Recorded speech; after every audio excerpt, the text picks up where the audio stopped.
Buenas tardes, queridos hermanos. Es un día muy grande hoy para nosotros como católicos, en toda la Iglesia católica, en toda la Iglesia universal. Hoy celebramos la fiesta de Corpus Christi, el cuerpo y la sangre de Cristo.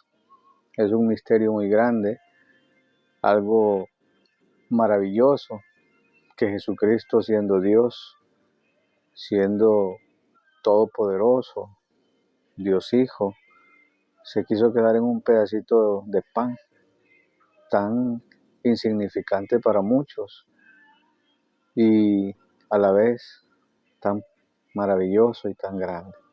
En ese pedacito de pan se encuentra su sangre, su alma, su divinidad. Ese Dios con nosotros, ese Emmanuel con nosotros, el que estuvo en el vientre purísimo de María Santísima, es el mismo que está en la hostia consagrada. Aquel Jesucristo que fue bautizado por San Juan Bautista en el río Jordán, es el mismo que está en la hostia consagrada. Ese niño Jesús que a los 12 años estaba enseñando en el templo, es el mismo que está en la hostia consagrada. Pues hoy la Iglesia, con mucha alegría, hemos celebrado en todo el mundo y en algunas partes desde el jueves se ha estado celebrando ya lo que le llamaban jueves de Corpus, cuerpo y sangre de Cristo. Este es el milagro más grande de todos los tiempos. Ante este milagro quedan opacados todos. Las sanaciones de los enfermos, que Jesús camina sobre las aguas, que Jesús levantó a Lázaro, todo eso queda opacado. Que Jesús sanaba a los leprosos, todo eso queda opacado. Porque este es el milagro más grande de todos los tiempos. Que Jesucristo, siendo Dios, Jesucristo resucitado, queda en la hostia consagrada. Ahí está, vivo, palpitante ese corazón que desborda de amor, ese corazón de Jesús que tanto ha amado a los hombres y que de nosotros los hombres ha recibido ingratitudes. Vamos a leer el Evangelio que se ha proclamado en la iglesia en este día domingo de Corpus, de la Eucaristía. Y dice así: del Santo Evangelio de nuestro Señor Jesucristo, según San Lucas. Gloria a ti, Señor. En aquel tiempo, Jesús habló del reino de Dios a la multitud y curó a los enfermos. Cuando caía la tarde, los 12 apóstoles se acercaron a decirle: despide a la gente para que se vayan a los pueblos y caseríos a buscar alojamientos y comida, porque aquí estamos en un lugar solitario. Él les contestó: denle ustedes de comer. Pero ellos les replicaron: no tenemos más que 5 panes y 2 pescados, a no ser que vayamos nosotros mismos a comprar víveres para toda esta gente. Eran como 5,000 hombres. Entonces Jesús dijo a sus discípulos: hagan que se sienten en grupos como de 50. Así lo hicieron y todos se sentaron. Después Jesús tomó en sus manos los 5 panes y los 2 pescados, y levantando su mirada al cielo, pronunció sobre ellos una oración de acción de gracias. Los partió y los fue dando a los discípulos para que ellos los distribuyeran entre la gente. Comieron todos y se saciaron, y de lo que sobró se llenaron 12 canastos. Palabra del Señor. Gloria y honor a ti, Señor Jesús. Bien, hermanos, unas breves palabras de este Evangelio. El día comenzaba a terminarse, a caer, y los apóstoles, los discípulos, preocupados, y piden a Jesús que despida a estas personas, porque para ellos no era posible encontrar comida para tantos. Para ellos, la única solución que veían era despachar la gente, a las casas vecinas, a los poblados vecinos, o comprar pan. No concibían en su mente, en su corazón, otra posibilidad para alimentar a estas personas.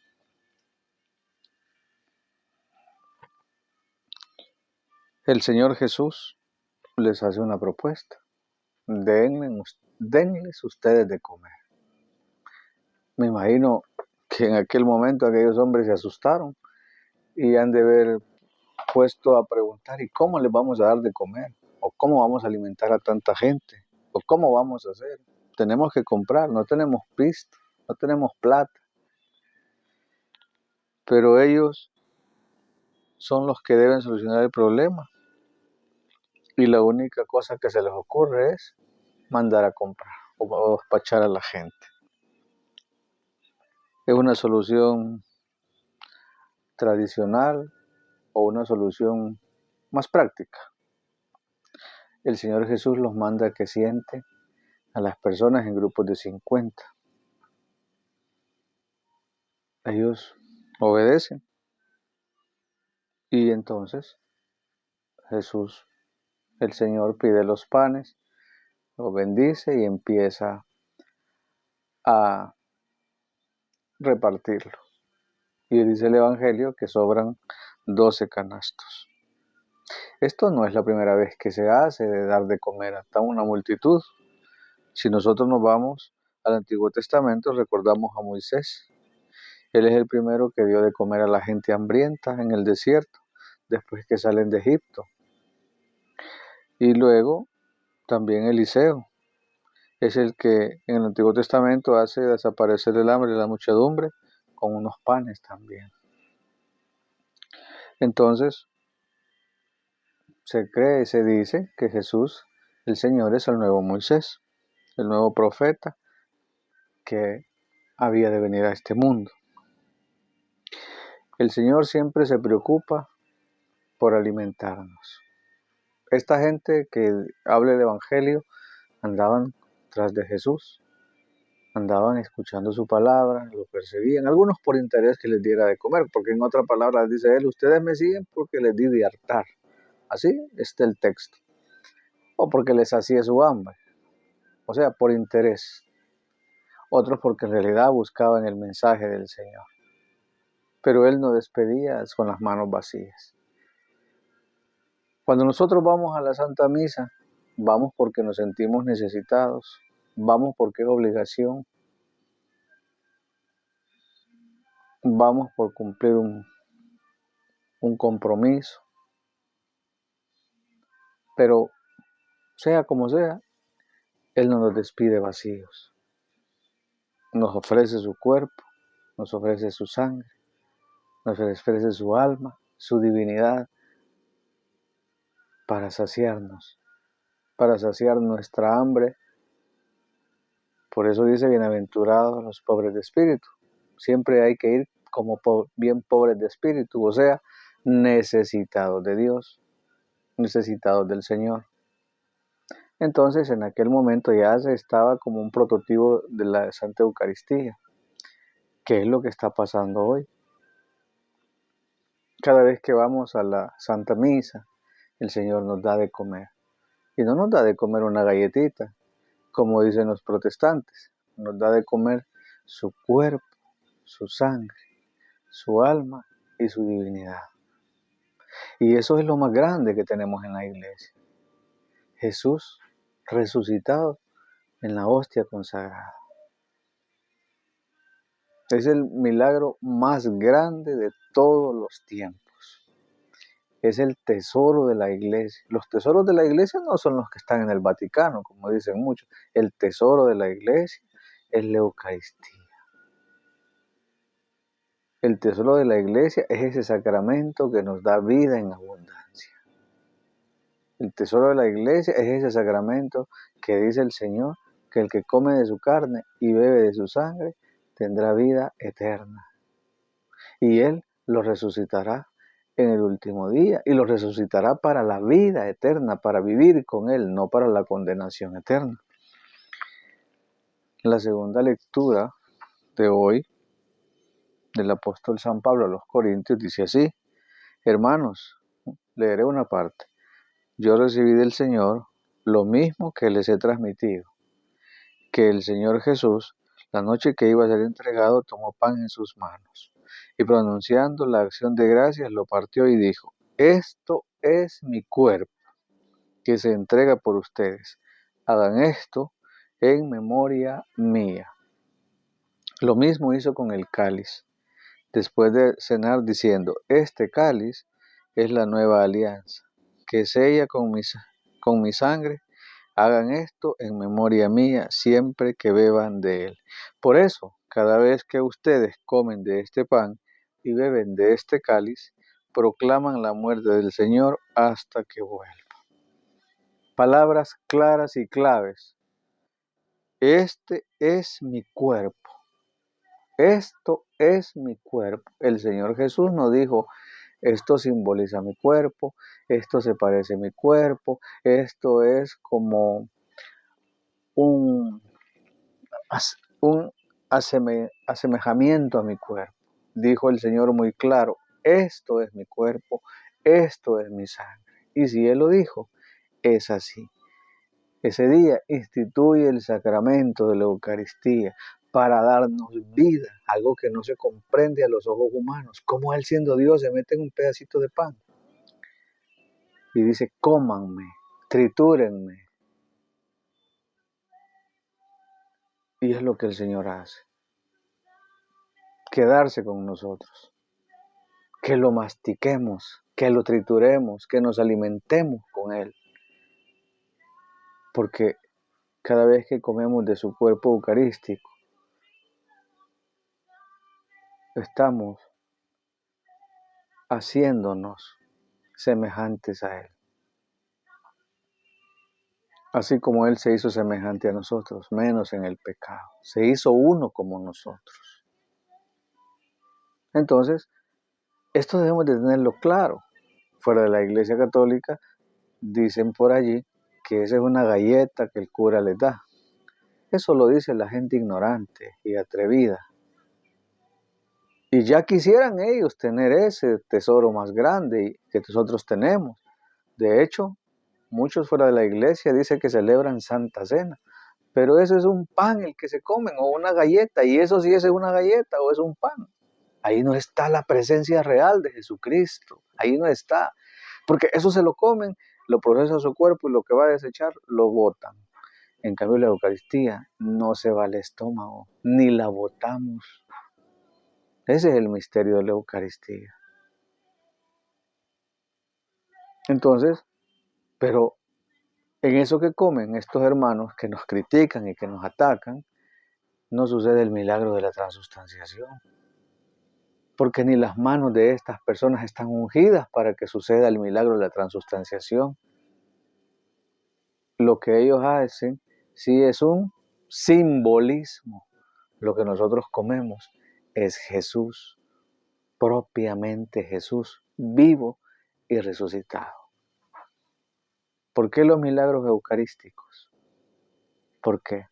Para que nos demos cuenta lo que estamos despreciando, para que nos demos cuenta muchas veces lo que estamos profanando, para que nos demos cuenta muchas veces quién es el que se ha quedado en la hostia consagrada, para que nos demos cuenta que debemos adorarlo, que debemos adorar esa sangre preciosísima que se derramó por nosotros, para que nos demos cuenta que es el mismo sacrificio del Calvario de aquel día de las 3 de la tarde, es el que se actualiza en cada Eucaristía, es el mismo sacrificio, lo único que de manera incruenta, o sea, sin dolor, pero es el mismo sacrificio, es el mismo cuerpo de Jesucristo. Entonces, también no debemos pasar desapercibido que el sacerdocio y la Eucaristía no pueden estar separados, o la Eucaristía y el sacerdocio. El sacerdocio confecciona la Eucaristía. El sacerdote se ofrece por nosotros. El sacerdote renuncia a todo por nosotros, renuncia a una familia, renuncia a bienes, muchas veces renuncia a muchas cosas y se ofrece por su pueblo, por sus hijos espirituales que somos nosotros. Ahora viene una gran pregunta: ¿Tú qué ofreces por tu sacerdote? ¿Ofreces algún ayuno? ¿Ofreces alguna penitencia? ¿Ofreces algún sacrificio? ¿Qué ofreces por tu sacerdote? Porque tú y yo estamos llamados a ofrecernos. La Virgen Santísima en sus mensajes dice, ¿por qué muchos de mis hijos abandonan el sacramento, el ministerio sacerdotal? ¿Por qué muchos de mis hijos a veces caen? Porque ya no hay quien se sacrifique por ellos, dice María Santísima. Tú te estás ofreciendo por un sacerdote. Tú estás orando por un sacerdote. Has decidido apadrinar un sacerdote con ayuno, con oración para cuidarlo. Porque es un sacramento vivo. Él es un sacramento vivo. Por eso es grave cuando nosotros hacemos caer a un sacerdote. Debemos de respetarlos. Debemos de amarlos. Debemos de cuidarlos porque también Él es un sacramento vivo. Y fue instituido por el mismo Señor Jesucristo. Su sacerdocio es según el sacerdocio de Cristo. Se habla del según el sacerdocio de Melquisedec también, pero es según el sacerdocio de Cristo. ¿Por qué se dice que según el sacerdocio de Melquisedec? Porque Melquisedec en el Antiguo Testamento era el que ofrecía pan y vino. Pero hoy es según el sacerdocio de Cristo, sumo y eterno sacerdote. Entonces, queridos hermanos, hoy celebramos algo muy maravilloso. El único día que Jesucristo sale a las calles y bendice las calles. Donde yo trabajo lo hicimos el jueves, que se llama Jueves de Corpus. Bendijo el Señor las instalaciones de la clínica, hicimos altares, y todos como hormiguitas, para adorar a Jesús, para adorar a Jesús. Y todos debemos de adorarlo, porque solo a Él se le adora. A Él se le adora y se le rinde el culto de adoración. El culto de latría, se le dice que se le ofrece a Dios, es la adoración a Jesús, eucarístico, a Dios Eucaristía. Y debemos de adorarlo en todo momento. Debemos de visitar las capillas donde está Él expuesto y adorarlo. Y que nuestra vida también sea una manera de adoración, porque no podemos estarlo adorando con estos labios y con nuestras acciones haciendo lo contrario. Es el sacramento que nos da la vida eterna. Es el sacramento para la redención del mundo. El mundo lo ha despreciado. Por eso dice, vinieron los suyos y los suyos no lo acogieron, no lo recibieron. Por eso le dice ese corazón eucarístico, que es el mismo Sagrado Corazón de Jesús, le dice Santa Margarita de Alacoque, al menos tú ámame, al menos tú ámame. Queridos hermanos, este es un día muy especial y muy bello, el día de la Eucaristía. Adoremos a Jesús. Quiero compartir con ustedes para terminar una lecturita de San Juan Pablo II, cuando cumplió 25 años de su servicio como Papa a la Iglesia. Dice así, porque él nos regala una encíclica que se llama Ecclesia de Eucaristía. La Iglesia vive de la Eucaristía. El Papa Juan Pablo II resaltaba los grandes valores del misterio eucarístico. La Eucaristía, sacrificio que se actualiza el misterio de redención para la gloria del Padre y la salvación de la humanidad. La Eucaristía como banquete de comunión que debe llevarnos a una unión más profunda con Dios y a una relación más afectiva y efectiva con los hermanos. La comunión eucarística crea y recrea nuestra fraternidad. San Pablo lo escribe a los Corintios. El pan que partimos no es la comunión con el cuerpo de Cristo, porque aun siendo muchos, un solo pan y un solo cuerpo somos, pues todos participamos de un solo pan. Señalo esto para terminar. La Eucaristía como banquete de comunión que debe llevarnos a una unión más profunda con Dios y a una relación más efectiva con los hermanos. ¿Qué dijo el Señor?